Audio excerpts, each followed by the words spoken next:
fueron admirados y temidos en su propio tiempo.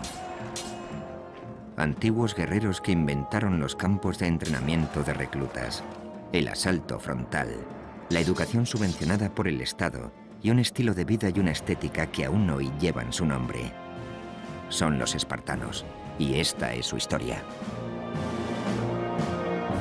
Esparta. Código de honor. Primera parte. Año 480 a.C.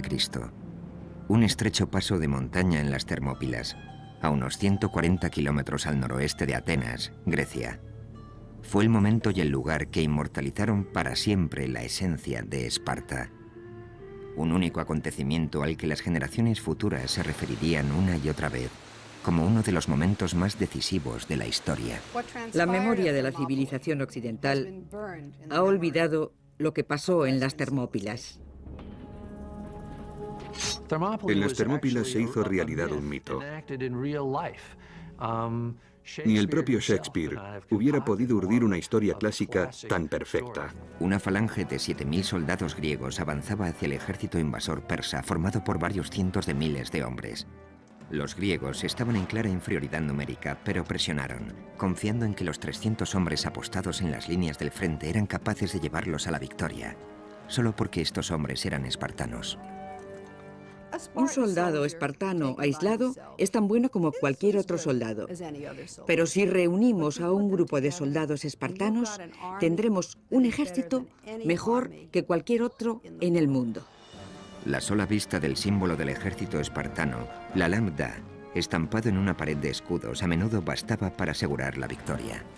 No podía compararse a ninguna otra en el mundo. Fue la cultura militar por excelencia de toda la historia de las sociedades civilizadas. Aún en enorme desventaja numérica, los griegos consiguieron detener el ataque persa mediante un combate que se prolongó 2 días enteros. Al final, el rey de Esparta, Leónidas, reconoció que la derrota era inevitable. Ordenó entonces a los miles de soldados griegos que quedaban que pusieran a salvo sus vidas. Pero hasta el último de los 300 espartanos mantuvo su posición y luchó. Solo porque eran espartanos. La resistencia en las Termópilas alimentó la moral griega y encolerizó a los persas, que recibieron un claro mensaje: no os mezcléis con nosotros. La resistencia de los espartanos en las Termópilas se convirtió en el clásico ejemplo de caso en el que se pierde la batalla, pero se gana la guerra. Las Termópilas han permanecido en la historia como algo grande, casi como una palabra clave para referirnos al concepto de entregar la propia vida, incluso desafiando a la muerte. Aquellos soldados lucharon con ahínco en una batalla perdida, solo para defender su dignidad y su país. Se convirtieron en la fuerza militar más impresionante que el mundo haya conocido. Para producir este tipo de hombres, hombres que luchaban tan metódicamente enfrentándose a una muerte inminente, se requería una sociedad muy especial. Los espartanos son el reflejo de un aspecto crucial de la naturaleza humana: la búsqueda de la pureza, del orden, de la armonía.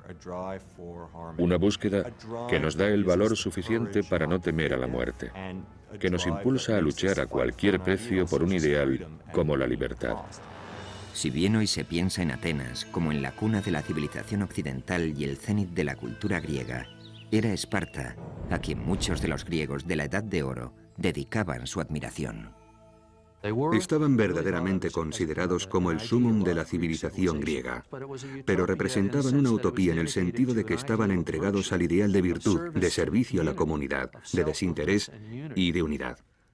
Lo que más valoraban las ciudades-estado griegas era la libertad respecto al intervencionismo exterior, el sentido de pertenecer a un sitio y el éxito en la batalla.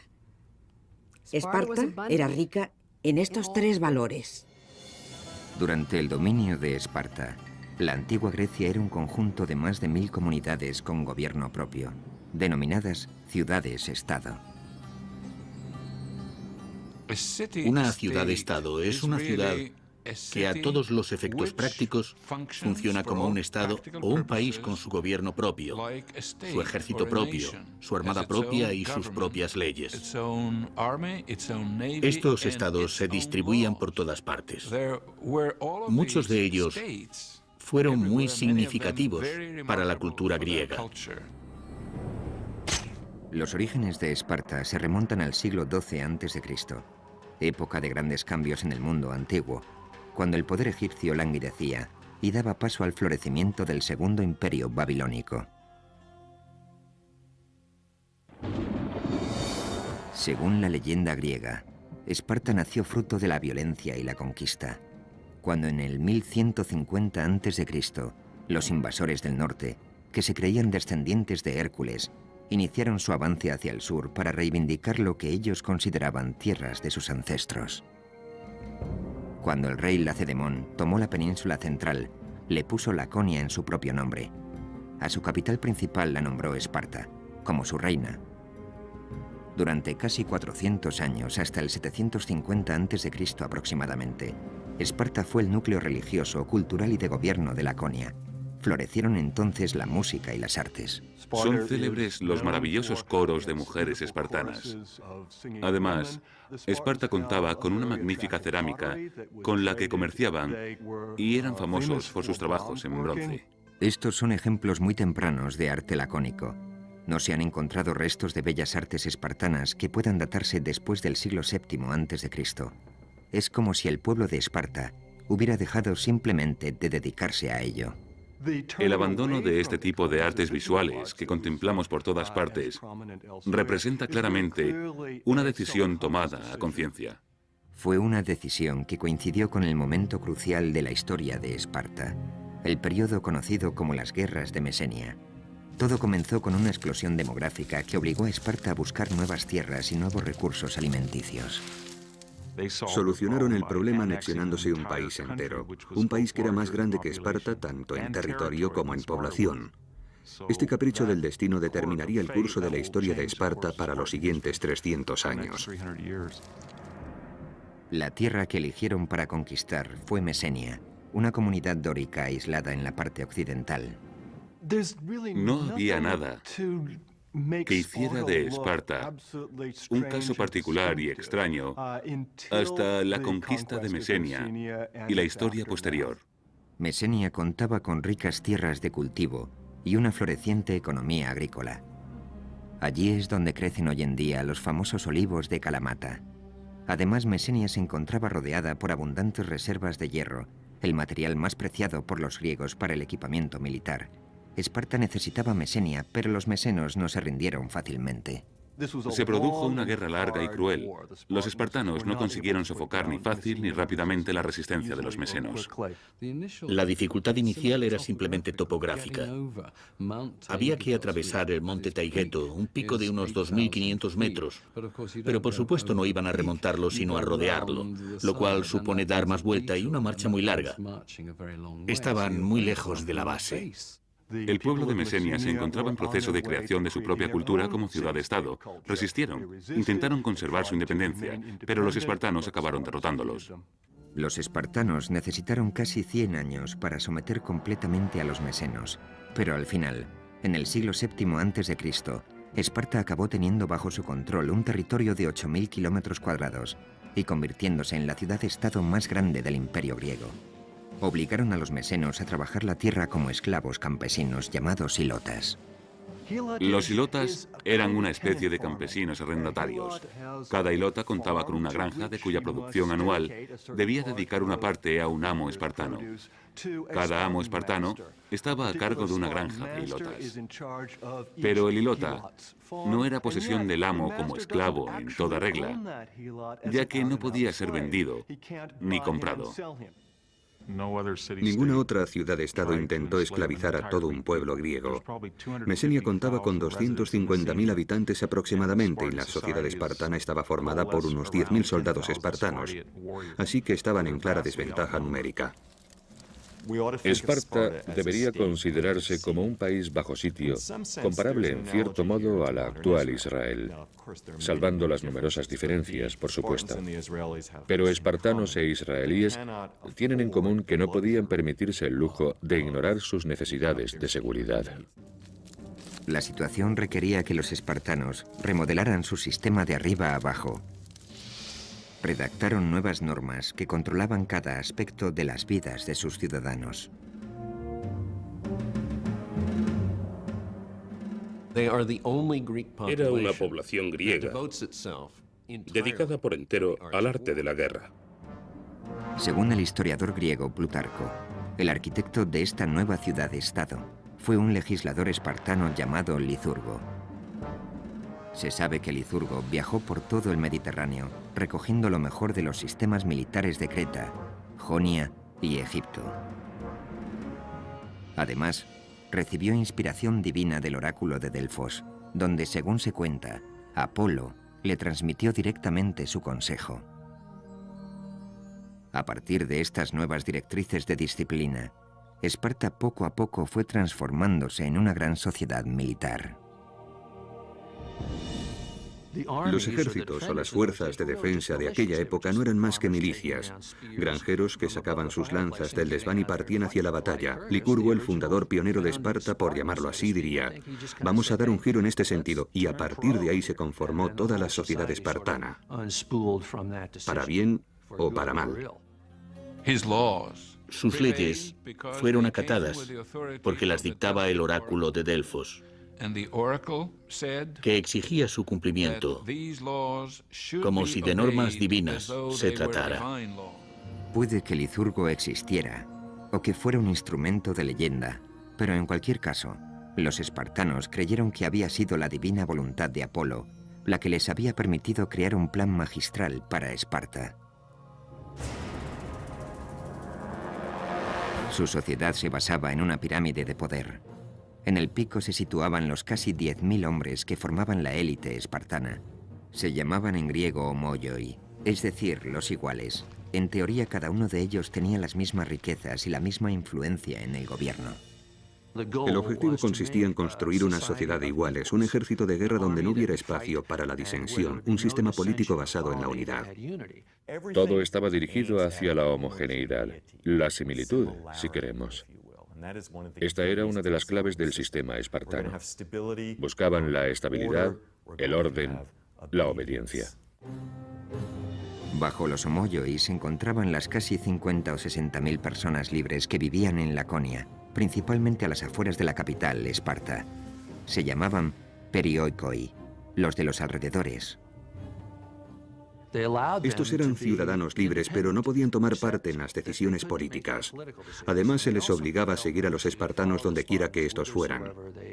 Los perioikoi constituían esencialmente una clase media sin derecho a voto que permitía a los homoioi estar siempre preparados para la guerra.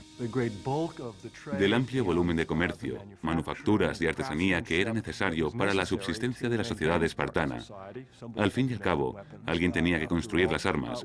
Se encargaban los perioikoi. Gracias a ellos todo funcionaba porque descargaban de responsabilidades a sus coetáneos espartanos, así que estos contaban con todo su tiempo para el entrenamiento atlético o de cualquier otra forma de guerra. El resto de objetivos innecesarios para la nueva máquina espartana fueron abandonados. Creo que uno de los precios que los espartanos pagaron por esta solución al problema fue el empobrecimiento cultural que se impusieron a sí mismos, porque la creatividad artística requiere cierto grado de libertad que creo que les habría desestabilizado. En la base de la pirámide, y con clara ventaja numérica sobre cualquier otra casta, encontramos a los hilotas. Las mujeres y las hijas de la élite espartana se encargaban de sus casas. Este sistema dejaba la polis, la ciudad-estado griega, como única responsabilidad de los iguales. Estaban dispuestos a llegar a las que luego se revelaron como medidas extremas para formar un estado que nunca antes se había visto y que supongo que no se ha vuelto a ver desde entonces. En las siguientes décadas, Esparta ideó un nuevo sistema de gobierno que controlaría a todos y cada uno de los ciudadanos, desde la cuna hasta la tumba.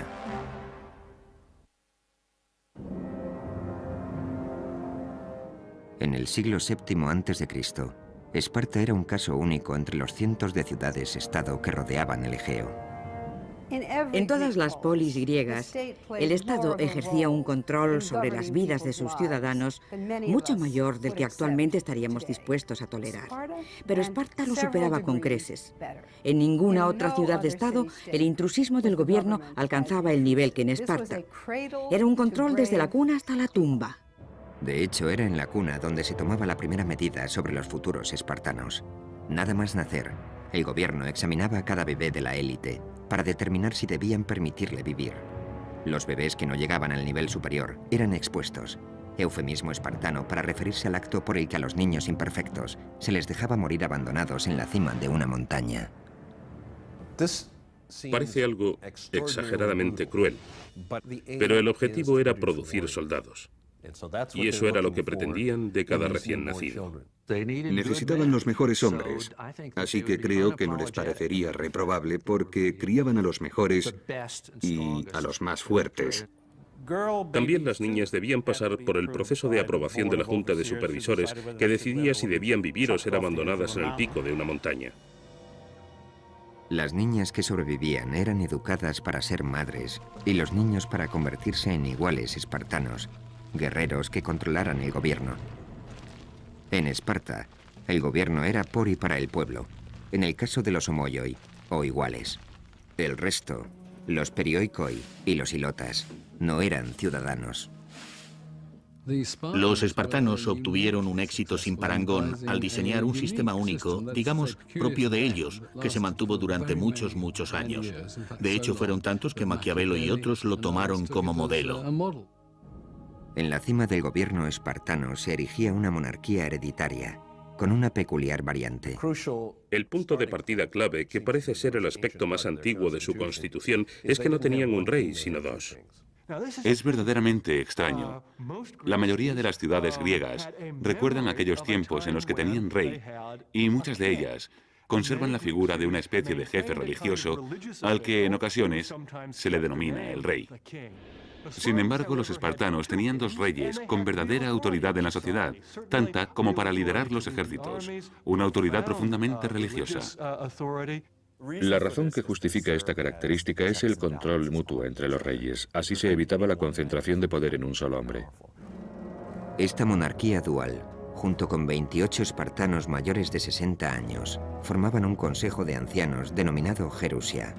La Gerusia aplicaba las políticas y funcionaba como tribunal penal supremo. Esparta era, en cierto modo, una sociedad gerontocrática. Los gobernantes eran ancianos y había puestos disponibles solo para ellos.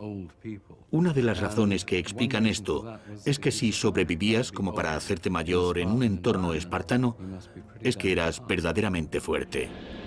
Por debajo de Gerusia estaba la Asamblea de Ciudadanos, constituida al completo por iguales espartanos cuyas edades superaban siempre los 30 años. Esta era la rama menos poderosa del gobierno espartano. La asamblea espartana no realizaba funciones deliberatorias, sino que asumía las órdenes de otras personas que habían decidido cuál era el camino que debía tomar la sociedad. La asamblea se limitaba a apoyar sin rechistar las políticas propuestas por otras personas. Por encima de todo este sistema se instauró una junta de 5 hombres llamados éforos, que regían el ejército, supervisaban el sistema educativo y contaban con un significativo poder de veto sobre todos los demás, con el tiempo incluso sobre los reyes. Sin embargo, también su poder estaba sujeto a control, por un lado con la limitación de sus mandatos a 1 año, y por otro haciéndoles responsables de todos sus actos ante la asamblea. Aquellos que sirvieran como éforos o en otras funciones eran inmediatamente sometidos a juicio al acabar su año de mandato. Es como si cada presidente de los Estados Unidos sufriera una moción de censura y fuera sometido a juicio al final de su legislatura y tuviera que responder por los cargos que se imputaran. El objetivo de esta Constitución era evitar a toda costa que cualquier hombre o institución social amasara demasiado poder. Creo que el sistema resultó muy eficaz. ¿Cómo puedes hacer tu voluntad con tanta gente alrededor para impedírtelo? El sistema entero estaba diseñado para que nadie hiciera su voluntad. El propósito era no cambiar, detener cualquier cambio, y desde luego el método cumplió con creces su fin. De hecho, durante casi 400 años, Esparta disfrutó del gobierno más estable de la historia de la antigua Grecia, aunque desde luego no era una democracia. La libertad del individuo constituye un aspecto clave de toda democracia. La libertad de expresión, de votar según tu conciencia. Y precisamente esta libertad de expresión no era una de las características de la sociedad espartana. Ni siquiera pensaban que la libertad fuera una buena idea.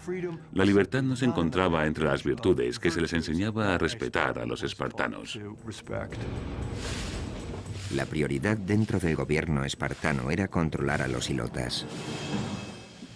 Eran conscientes del odio que suscitaban en los ilotas. Como una vez declarara un ateniense que conocía perfectamente a los espartanos, los ilotas se hubieran comido gustosos a los espartanos crudos. Así que cada año el primer punto de la agenda del gobierno espartano era declarar la guerra a los ilotas. Y este era solo el modo oficial de demostrar que cualquier espartano podía matar a un ilota cuando quisiera. Tucídides narra una escalofriante historia que cuenta que los espartanos ordenaron que todo ilota que considerara haber prestado un gran servicio a Esparta en la guerra debía presentarse ante el gobierno para ser liberado. Se presentaron entonces unos 2000 hombres, a quienes los espartanos invistieron con coronas que simbolizaban su libertad. Pero tras conducirlos hacia el templo, nunca más se supo de ellos. Además de permanecer en guerra constante y formal contra los ilotas, otro de los objetivos prioritarios del gobierno era legislar sobre todos los aspectos de la vida en Laconia. Hacían todos los días lo mismo. Se casaban en el mismo intervalo de edad, se vestían igual, hablaban igual, se comportaban todos igual. Para garantizar la igualdad, el gobierno instauró un sistema por el que, en principio, ningún espartano podía ser más rico que otro. Si había demasiada diferencia respecto a riquezas o comodidades, podía ocasionar muchos problemas. Determinaban el tamaño de las granjas que debía mantener a la familia de cada guerrero para que fueran siempre iguales. Eso solo era posible si destruían el sistema de mercado, lo cual significaba que no podía haber dinero ni mercados libres, ni exportación ni importación.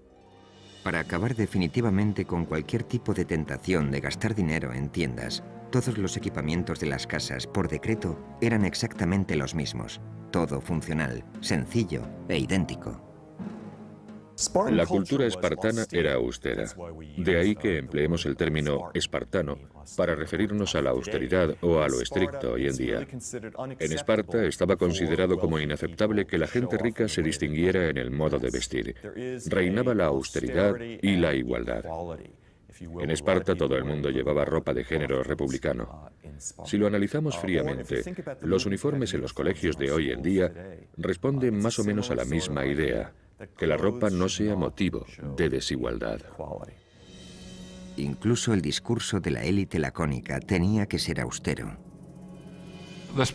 Los espartanos estaban entrenados para ser hombres de pocas palabras. Ello concordaba con la sencillez y la fuerza de los guerreros espartanos. El discurso lacónico era ideal para tomar decisiones automáticas en el campo de batalla. Sin embargo, no lo era tanto para relajarse y reflexionar sobre la perspectiva de conjunto, y ese era uno de los principales problemas que tenían los espartanos. Para mantener este sistema en pie, la posición de Esparta respecto a política exterior era igualmente lacónica: no mezclarse con extraños. No querían que nadie supiera demasiado sobre Esparta. Más aún, no querían que los propios espartanos supieran demasiado acerca del resto del mundo. Querían conservar sus tradiciones, su sentimiento nacionalista, y la manera de conseguirlo no era precisamente mezclándose con otros. No abandonaban su territorio casi nunca, y en aquellas ocasiones en las que tenían que hacerlo debido a alguna actividad militar que les obligaba a dejar sus casas por un tiempo, casi siempre acababan comportándose como si se hubieran vuelto locos, porque no sabían asimilar el cambio. Si todo este control parecía exageradamente intrusista, lo era, pero el dominio del gobierno sobre la sociedad estaba perfectamente aceptado en la vida de la antigua Grecia. Cuando los griegos hablaban de política, no se referían únicamente a la Constitución, una mera organización política. Consideraban que un régimen era una organización social, cultural, una organización que abarcaba todos los aspectos de la vida. El régimen espartano refleja perfectamente este concepto. El primer medio adoptado para adoctrinar a los espartanos en esta nueva sociedad Era un sistema educativo que preparaba a los niños desde los 7 años para que se convirtieran en máquinas de matar. El éxito de Esparta dependía de un control muy estricto sobre la sociedad. Durante un periodo de más de 100 años, en el siglo VII a.C., Esparta se dedicó a inventar y perfeccionar el primer sistema de ingeniería social del mundo. El control del Estado empezaba al nacer. Los niños, que no daban la talla, eran asesinados. A los superiores se les adoctrinaba, se les entrenaba y se les formaba para convertirlos en una fuerza militar que debería controlar a los ilotas, el pueblo esclavizado de Mesenia. Al tener una población poco numerosa esclavizando a una más numerosa, resultaba imprescindible, según el modo de ver espartano, que cada espartano fuera cualitativamente superior a 10 o 12 mesenos.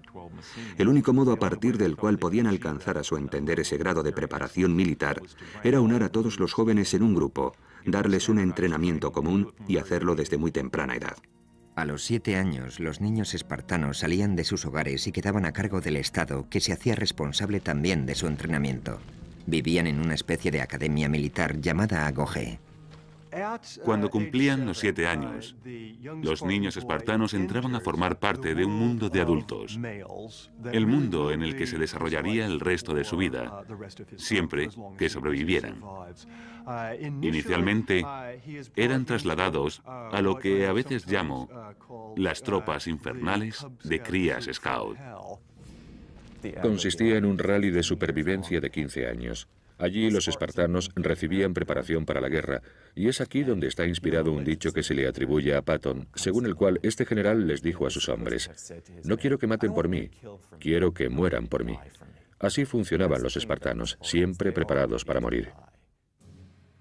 En los primeros 5 años de un niño en la Agogé, es decir, desde los 7 hasta los 12, un formador jefe del gobierno llamado Pedónomo se encargaba de su instrucción en cultura general y educación física.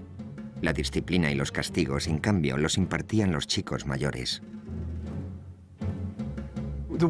Es como si cuando entráramos al instituto, los alumnos más mayores fueran responsables de los del primer curso.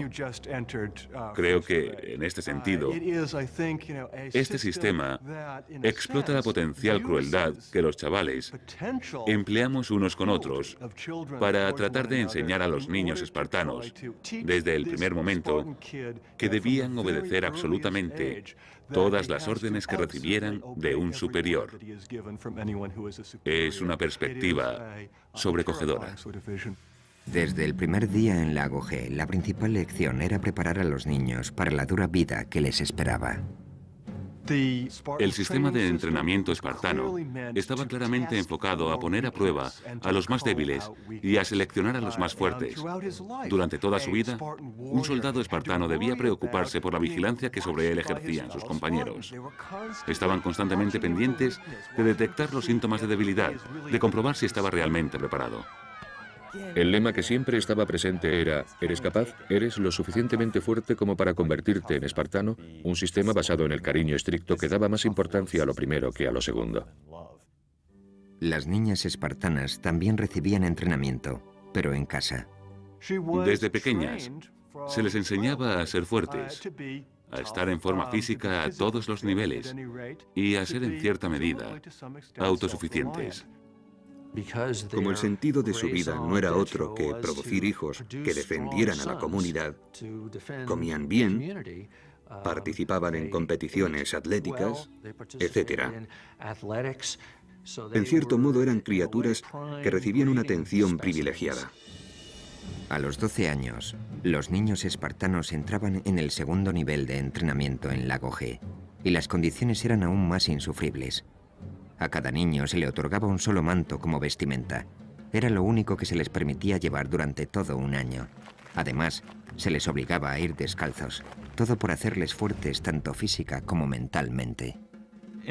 Cualquiera que haya estado en invierno en Laconia sabe que la sola idea de tener que ir descalzos y con un manto como único abrigo podría matar a cualquier norteamericano actual en cuestión de minutos. Cansados y muertos de frío. Además, los niños estaban hambrientos. De cocinar las cenas, si se puede llamar cocinar, se encargaban los ilotas. Preparaban comidas nada apetitosas.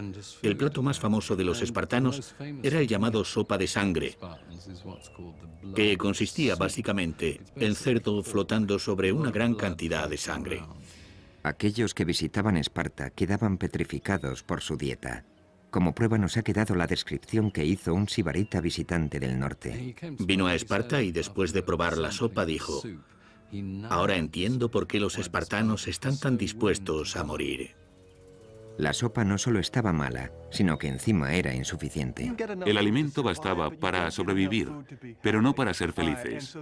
Enseguida aprendían que si querían comer hasta saciarse, hasta sentirse llenos, tenían que aprender a robar el alimento. Este constituía uno de los métodos empleados, por un lado para agudizar su ingenio y por otro para enseñarles tácticas de supervivencia, porque todo formaba parte de un sistema que pretendía producir el tipo de espartano capaz de conseguir lo que fuera en campo abierto y sobrevivir en caso necesario. Si a un niño espartano lo descubrían robando, lo castigaban, pero a un niño espartano que no lo hiciera sería considerado un completo inútil. Si se te daba bien robar y nunca te cogían, entonces no cabía duda de que prosperarías. Plutarco incluso llegó a registrar el punto hasta el que un niño llegaba para no ser sorprendido. Según sus consideraciones, un niño muy hambriento se atrevería a robar una cría de zorro para comer. Si su superior sospechara que el niño había robado el zorro, el niño se escondería el feroz animal bajo el manto y se dejaría morder por él hasta morir antes de descubrirse. En todo el mundo antiguo, esto se consideraba como una prueba de la resistencia de los espartanos. Los niños aprendían a ser inquebrantables, a dominar el dolor, a ser respetuosos con sus superiores. Tengamos en cuenta, además, que se lo estaban comiendo vivo por dentro. Endurecer y reforzar a los adolescentes espartanos se consideraba necesario debido a los tipos de batallas que un día tendrían que librar. La falange es tan fuerte como el más débil de sus componentes. Por tanto, la clave consistía en asegurarse de que todo el mundo tiene más o menos la misma fuerza y que los más débiles quedan sencillamente eliminados. De los espartanos se decía que eran el único país para el que las cosas parecían ponerse más fáciles cuando iban a la guerra. La vida en Lago G era un continuo proceso de selección. A los niños se les exigía que pasaran una prueba tras otra, de fuerza, de flexibilidad, de resistencia y de astucia. Los fallos se castigaban muy duramente. En el festival anual que se celebraba en el templo de Artemisa Ortia, los espartanos se reunían para ver una prueba que podríamos llamar agarrar el queso. Los jóvenes de Esparta se dividían en dos grupos. Uno intentaba robar el queso que se apilaba sobre el altar y otro, armado con látigos, intentaba impedírselo. En esta especie de melee, en ocasiones incluso se producía alguna muerte. Muchas cosas por las que los jóvenes espartanos estaban obligados a pasar parecen presagios de los aspectos más crueles de las novatadas que se hacen en nuestros días. De hecho, había muchos niños espartanos que cuando las pruebas finalizaban no las habían podido pasar y habían perecido. Es una competición constante en la que todo el mundo está sometido a juicio, clasificado, y de la que salen ganadores que reciben varios honores y disfrutan de ciertas ventajas. Así que ahí tenemos a los espartanos, entrenados para ser iguales a los demás, para sacrificar todo por el bien común y a la vez para ser superiores a la generalidad. Para aconsejarles en su camino durante el entrenamiento, a cada chico espartano se le ordenaba tomar un mentor, un hombre mayor cuya relación con el niño se prolongaría de por vida. El mentor asumía la responsabilidad de supervisar al niño que estuviera a su cargo, de asegurarse de que el entrenamiento era el adecuado y de comprobar que tanto sus modales como el carácter del niño recibían la atención necesaria. En la actualidad, los expertos se encuentran debatiendo acerca de si la intimidad de esa amistad incluía o no relaciones sexuales. En muchas situaciones en las que las mujeres quedan excluidas de participación, ya sea en el ejército o en cualquier otro campo, creo que existen muchas más posibilidades de que se den relaciones homoeróticas. Se supone que cualquier posible relación sexual que hubiera existido siendo niño el estudiante se terminaría al alcanzar la edad adulta. Pero también se supone que seguirían siendo muy amigos. Y esa red de amistad entre personas que han sido mentores y pupilos o amantes era parte del nexo que mantenía tan unida la sociedad espartana. Así que siempre que el ejército espartano partía para la guerra, habría hombres que tendrían la relación personal más íntima posible entre sí, lo cual les mantendría igualmente unidos en el campo de batalla. La cuestión de la cohesión de las unidades pequeñas, es un aspecto crucial en el arte de la guerra. ¿Puede alguien imaginarse algo más unido que una tropa formada por hombres de este tipo? A medida que un espartano se hacía mayor, iba introduciéndosele en dos nuevas y distintas, pero eminentemente prácticas experiencias: el matrimonio y el asesinato a sangre fría.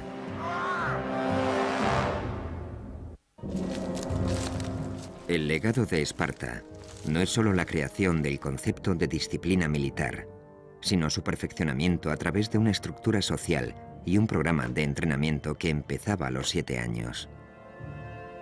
A los 20, la mayoría de los jóvenes espartanos obtenían la licenciatura en un sistema e ingresaban en otro, uno que formaría parte de sus vidas hasta que murieran. Pero antes de licenciarse, los espartanos debían pasar una última prueba de fuego. Los estudiantes que más prometían eran seleccionados para unirse a la Criptia, una fuerza de seguridad secreta dedicada a liquidar a los ilotas por la razón que fuera. Los miembros de la Criptia vivían fuera de Esparta. Sobrevivían por sus propios medios y se servían del cobijo que les proporcionaba la noche para cortar gargantas. La Criptia podría considerarse como una readaptación de un ritual humano.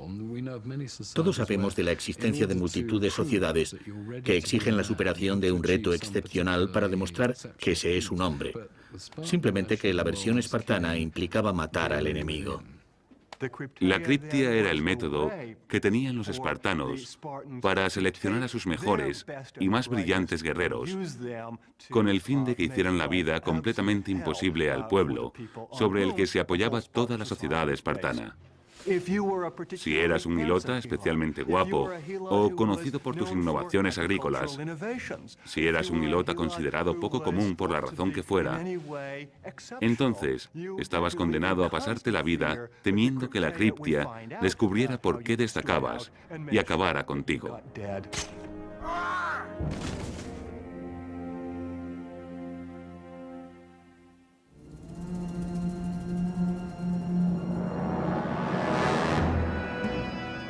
Tras su paso por la Criptia, los jóvenes espartanos se unían a pequeños regimientos de 15 miembros cada uno. Estas unidades recibían el nombre de Susitia y serían el hogar de los espartanos para la mayor parte de sus vidas. Así que este era un momento verdaderamente clave. Tenían que ser aceptados en un régimen, y cada cosa que hubieran hecho hasta ese momento iba destinada a ello. Aunque la primera obligación de un espartano era para con su régimen, cada hombre también debía casarse y producir hijos. Para el mundo exterior, esto podría considerarse uno de los aspectos más placenteros de la vida de Esparta, ya que las mujeres espartanas estaban consideradas como unas de las más bellas del mundo. Después de todo, Helena de Troya era de origen espartano. Pero para los hombres y las mujeres espartanos que apenas tenían contacto entre ellos de niños, el cortejo y el matrimonio constituían tan solo otra obligación más para con el Estado, que requería algunos de los rituales más extraños de la sociedad espartana.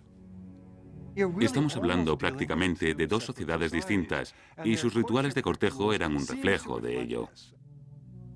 Los matrimonios se convenían. No se celebraba ceremonia de boda. En su lugar, las nupcias tomaban forma de secuestro ritual.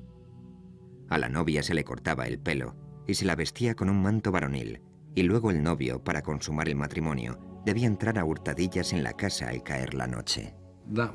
Así daba comienzo el matrimonio, la vida de casados. Un modo particularmente triste, a mi entender. De hecho, el único momento en que los hombres recién casados podían acudir a su casa era por la noche, y con el solo propósito de dejar embarazadas a sus mujeres. Esto formaba parte de la ley de Licurgo, mantener la pasión viva poniéndoles difícil el encuentro a los amantes, convertirlo en una aventura, hacerles entrar a hurtadillas en secreto por la noche y luego, tan pronto como hubieran consumado su amor, el hombre debía volver al lugar donde dormía junto con los demás jóvenes. Así se dice que no era nada fuera de lo común que un marido espartano no viera a su mujer a plena luz del día hasta los 30 años. Al analizar estos controles exhaustivos sobre los impulsos humanos que formaban parte de todo el sistema, nos damos cuenta de que estamos hablando de una sociedad muy extraña. Según la ciudad-estado, el fin del matrimonio era tener hijos, preferiblemente varones. El único modo en que un espartano podía conseguir que su nombre se grabara en su tumba era haber muerto en una batalla por Esparta. El único modo en que una mujer podía conseguir lo mismo era haber muerto dando a luz. La reproducción resultaba tan importante que los espartanos recorrían distancias inimaginables para asegurarse de que sus mujeres tenían el mayor número posible de niños saludables. También se producían curiosidades muy extrañas, por cierto, como que los hombres propusieran a chicos jóvenes a quienes ellos consideraban mejor dotados para que tuvieran relaciones con sus mujeres pensando que así esa descendencia sería mejor que ellos mismos. En este tipo de tendencia eugenésica, la idea de contar con un espartano puro y de que éste debía continuar la línea genética de espartanos constituía el centro de todas las preocupaciones. Todos estos controles sobre el matrimonio y la familia estaban destinados a evitar que los hombres se distrajeran de su auténtico propósito: la instrucción y el entrenamiento, la hostigación a los hilotas y la conservación de la propia superioridad espartana. Si los espartanos pensaban en lo más profundo de su corazón que eran puramente hombres de virtud, o si en su interior se decían, ojalá pudiera pasar de vez en cuando un fin de semana en Atenas para divertirme por fin, no lo sabremos nunca. Pero lo que sí sabemos es que los espartanos crearon una imagen de sí mismos, como de seres satisfechos al 100% con sus vidas perfectamente virtuosas. La gran ironía, sin embargo, fue que aunque contaban con el ejército mejor entrenado del mundo, los espartanos no lo empleaban para enfrentarse a otros ejércitos. Era una máquina militar magnífica, pero la actitud de los espartanos parecía ser la de no arriesgarla, no usarla. Contemplémosla. Pulamos los escudos y no los usemos a menos que sea estrictamente necesario. Fue un sistema que funcionó extraordinariamente bien en Esparta durante 2 siglos. Luego, por razones que no están del todo claras, Esparta empezó a mirar más allá de sus propias fronteras con el fin de conquistar nuevos pueblos.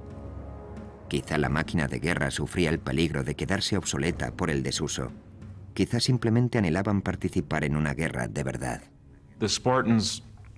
Los espartanos pensaban que sus dos grandes enemigos, los argivos y los tegeos, iban a ser muy fáciles de derrotar. Además, estaban preparados para expandirse, como lo estaban para anexionar más territorios a su sistema. Al mismo tiempo, en el horizonte, empezaba a perfilarse la verdadera amenaza contra la supremacía espartana. Una nación de más de 1 millón de soldados cuyo único pensamiento era conquistar Grecia, los persas. A principios del siglo V, empezarán primero con la conquista de la parte griega de Jonia en Asia Menor y luego volverán su mirada hacia el gran continente. Así se explicará el curso de la historia de Grecia durante los 2 siglos siguientes. Durante las generaciones venideras, todo el mundo griego sentiría la amenaza persa. La manera en que Esparta y Atenas reaccionaron a dicha amenaza dividiría y uniría el mundo griego.